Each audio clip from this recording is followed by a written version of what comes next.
وہ آدمی جو مغرب سے مروب نہ ہوتا ہو, جو برٹش امپائر کی آنکھوں میں آنکھیں ڈال کے بات کرے, جو ہندو زائنسٹ کی آنکھوں میں آنکھیں ڈال کے بات کرے, جس کو آپ خرید نہ سکتے ہو, بیچ نہ سکتے ہو, جس کو ڈرا نہیں سکتے ہو آپ.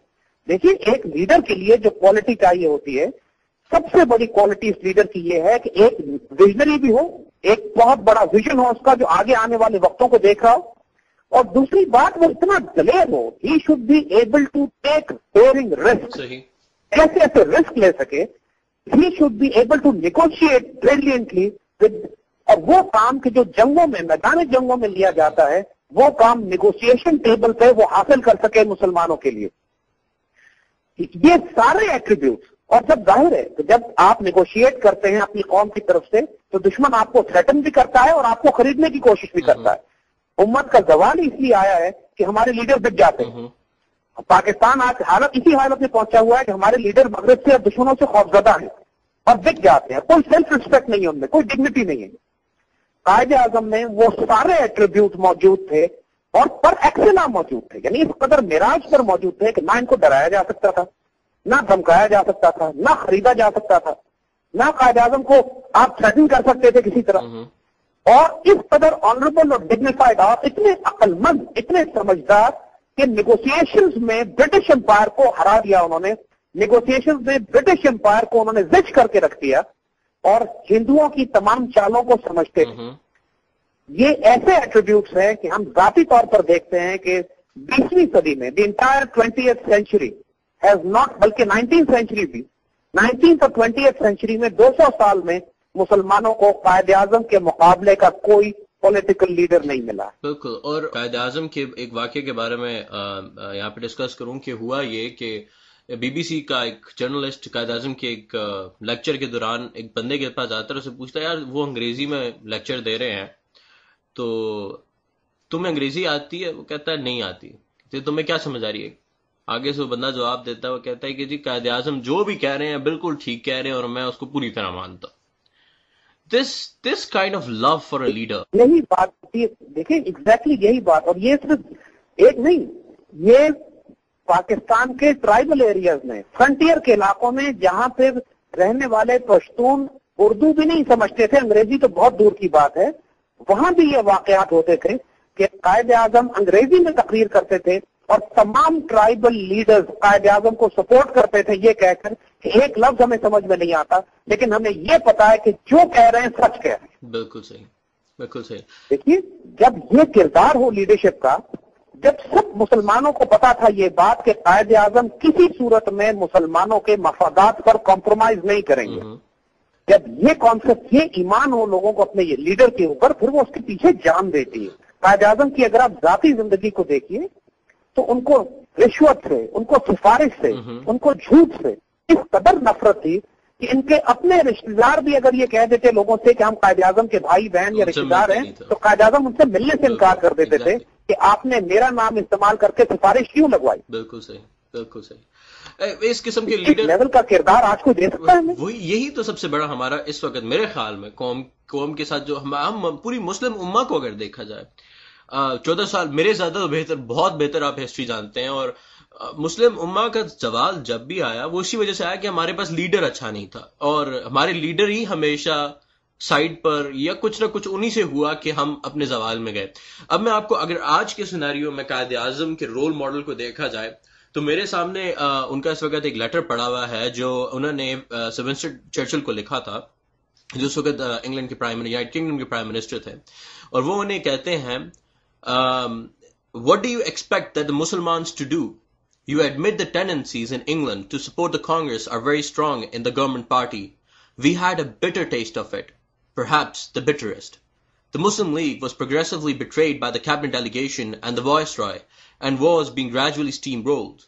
When the Secretary of State for India and his colleagues and the Viceroy finally disclosed their hands, undoubtedly, there could be only one result, and that is general revolt against the British. اب ایک بندہ جو ایک ملک بنا رہا ہے, he's fighting so hard for the country and he writes to the prime minister of that country کہ میں تمہارے ملک سے ایک الگ ملک بنا رہا ہوں, and he writes this kind of letter. A person needs guts, a person needs a will, a person needs a belief in what he's trying to do. کیا آج کے ہمارے لیڈروں میں یہ چیز موجود ہے؟ یہی بات علی، یہی تو بات ہم ایمفسائز کرنا چاہ رہے ہیں کہ قائد اعظم کا کیریکٹر دیکھیں کہ ایک طرف برٹش امپائر کو تھریٹن بھی کر سکتے ہیں، یہ لیٹر تو ایک تھریٹ ہے پورا، بالکل، اور اس لیٹر میں اس قسم کی لینگویج استعمال کرنے والا شخص، اس قسم کا کیریکٹر اور کردار رکھنے والا شخص، کہ برٹش امپائر کو بھی پتا تھا کہ قائد اعظم اینٹی بلف نہیں دے رہے. بالکل. اگر ان کو یہ پتا ہوتا کہ قائد اعظم از جسٹ بلفنگ تو انہوں نے کبھی قائد اعظم کو سیریس لینا ہی نہیں تھا. لیکن قائد اعظم کے وہ کیریکٹر کو جانتے تھے، ان کو یہ بات معلوم تھی کہ جو شخص اتنی دلیری اور جرأت سے یہ خط لکھ سکتا ہے وہ اس کو امپلیمنٹ بھی کر سکتا ہے. بالکل. اور جس قسم کی فنیٹیکل لائلٹی مسلمانوں کی علامہ قائد اعظم کے ساتھ تھی، قائد اعظم اگر کوئی سول پروٹیسٹ یا ڈس اوبیڈینس کو لیڈ کرتے تو برٹش امپائر کے لیے مصیبت پڑ جاتی. بالکل.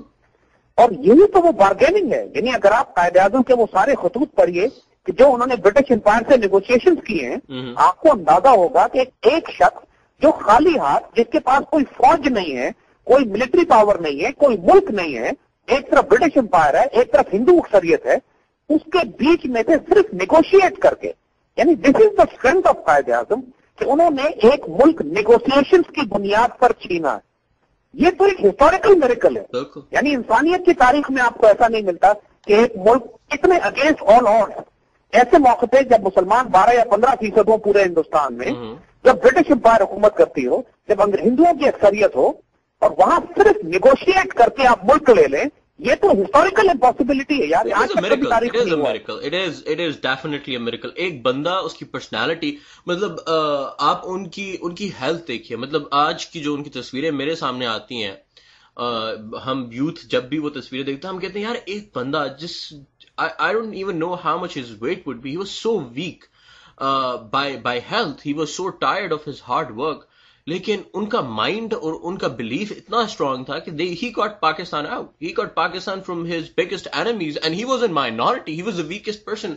اور اسی چیز کو اگر میں آج کے اس دور میں دیکھوں، ہمارے ملک میں کیا لوگوں کا بلیف ختم ہو گیا؟ کیا ہماری قوم کا، ہمارے نوجوانوں کا، ہمارے بزرگوں کا اس ملک اور اس قوم کے ساتھ پیار، اس اتنے مشکل سے حاصل کیے اس ملک کے ساتھ پیار ختم ہو گیا کہ آج ہم نہ تو کچھ کہہ سکتے ہیں نہ کچھ کر سکتے ہیں؟ جبکہ آج ہمارے پاس زیادہ ہیلتھ ہے 1947 کے مقابلے میں، آج ہمارے پاس زیادہ پاور ہے. We are a nuclear nation. We are a big huge thing. We matter. We are a strategically important country. اگر ہم انکار کر دیں دنیا کا تیل بند ہو جائے. اگر ہم انکار کر دیں امریکہ افغانستان میں جنگ نہ لڑ سکے. Why still why? That's what my question is. کیوں؟ آخر کیوں ہم نہیں کر سکتے؟ سمپل کوشچن، سمپل بات. اس کا آنسر ایک لفظ میں ہے، our leaders do not have dignity. بے شرم بغیرت لوگ ہیں، نہ عزت ہے نہ سیلف ریسپیکٹ ہے. جب خود عزت نہیں ہوتی تو آپ نہ قوم کو اپنی عزت دیتے ہو نہ قوم کی عزت کی حفاظت کرتے ہو. ہمارا کوئی پرابلم نہیں ہے. I totally agree with you. We are an Islamic nuclear power. اس قدر پوٹینشیل، اس قدر منرل ویلتھ، اس قدر ایگریکلچر، اس قدر پانی، اس قدر ریسورسز ہمارے پاس ہیں کہ صرف ہم کو اللہ کے فضل سے قائد اعظم نے پاکستان اس وقت بنایا when he had nothing. Exactly. He had no state. He had no military. He had no economy. All he had was his mind and blessing of Allah subhanahu wa ta'ala and spiritual force of Allama Iqbal behind him. That's it. Exactly. آج ہمارے پاس سب کچھ ہے. آج ہمارے پاس علامہ اقبال آج بھی ہیں. What we need to do is کہ ہم کو اقبال کی آئیڈیالوجی کو ریوائو کرنا ہے ایٹ وار فوٹنگ. کوئی پاکستانی جو آج پاکستان سے پیار کرتا ہے اس سے ہم کہیں گے اقبال کو ریوائو کرو، دوبارہ پڑھو اقبال کو. وہ کیا بات، اقبال کا کلام میجیکل ہے. آپ اس کو ایک دفعہ پڑھو گے، ایک دفعہ سمجھو گے، آپ ایب نارمل ہو جاؤ گے. آپ نارمل دنیا میں زندگی نہیں گزار سکو گے. پھر you will bring a revolution. I tell you. میں اگر میں آپ کی اس بات سے اگری بھی کر جاؤں، اقبال میں اور کہ اقبال کو پڑھنا چاہیے، سمجھنا چاہیے. Playing a devil's advocate right now. Okay, ہمارے قوم اور ہماری ملک کے لوگوں میں تعلیم تو ہے نہیں، وہ عام اخبار اٹھا کے نہیں پڑھ سکیں گے. 40% of our people are illiterate. وہ اخبار نہیں پڑھ سکتے. تو انہیں اقبال کی وہ پائس شاعری، وہ جس کے ایک شعر کے اندر پوری انہوں نے ہسٹری کو بند کر کے رکھ دیا ہے، وہ کس طرح ہم لوگوں کو سمجھائیں گے؟ لوگ کس طرح اس کے پاس جائیں گے؟ اگر میں this is the last part of our show today. and in last 15-20 minutes we're going to talk about this point exclusively.